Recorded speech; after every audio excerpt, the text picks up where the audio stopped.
Hello, আসসালামু আলাইকুম। Peshawari beef রান্না করেছি, তাও আবার প্রেশার কুকারে। একেবারে ঝটপট, নরম, জুসি, টেন্ডার, যা যা বলা যায় আর কি। এত মজার রেসিপি, অল্প মশলায় সবগুলো আস্ত মশলায় এত মজার রান্না হয়, না রান্না করলে তো বুঝতেই পারবেন না। চলুন আমার সাথে রান্নাটা শুরু করি। আমি এখানে মাংসগুলো আগে ধুয়ে একটা প্রেশার কুকারে নিয়ে নিচ্ছি।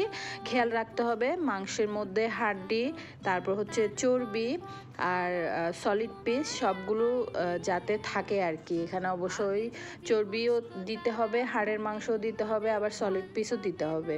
তারপর আমি এখানে দিয়ে দিলাম যথারীতি 2টা টমেটো। এখানে আধা কেজির মতো মাংস আছে, আধা কেজির থেকেও বেশি হবে। তারপর দিয়ে দিলাম 4টা বড় আলু এবং দিয়ে দিলাম আদা স্লাইস করা, 4টা পেঁয়াজ, চাইলে আরও দিতে পারেন, আমি আমার আন্দাজ মতো দিয়েছি। তারপর দিয়ে দিলাম বেশ কয়েকটা গোলমরিচ, তারপর দিয়ে দিলাম কাঁচামরিচ, আর দিয়ে দিলাম 2 টেবিল চামচ ঘি, 2টা বড় বড় রসুনও দিয়ে দিলাম। সবগুলো আস্ত থাকবে এবং এই রান্নাটার মূল একটা সিস্টেম হচ্ছে আপনার দমে রান্না। সব আস্ত মশলা আমি এখানে দিয়ে দিলাম, এটুকুই মশলা, এখানে আর কোনো মশলা যাবে না, কোনো গরম মশলা যাবে না। গরম মশলার মধ্যে শুধু হচ্ছে আপনার গোলমরিচটা যাবে।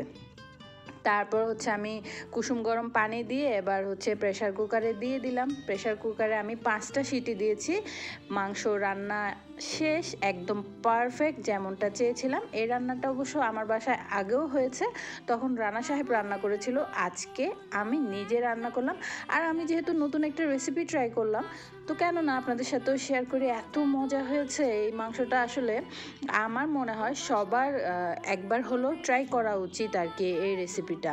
ওই যে বলে না, টেন্ডার, জুসি, যা যা উপমা আছে সব দেয়া যাবে, এত মজা। আমার মনে হয় এটা ভাতের থেকেও আপনার রুটি পরোটার সাথে খেতে বেশ ভালো লাগবে। একদম পারফেক্টলি নরম হয়েছে, খেতেও দারুণ হয়েছে। আমরা তো বেশ মজা করে খেলাম, ঘিয়ের সুন্দর একটা ফ্লেভার আসছে, আর আলুর ভেতরেও কাঁচা মশলার যে একটা ফ্লেভার সব গেছে। তো এই ছিল আমার আজকের রেসিপি।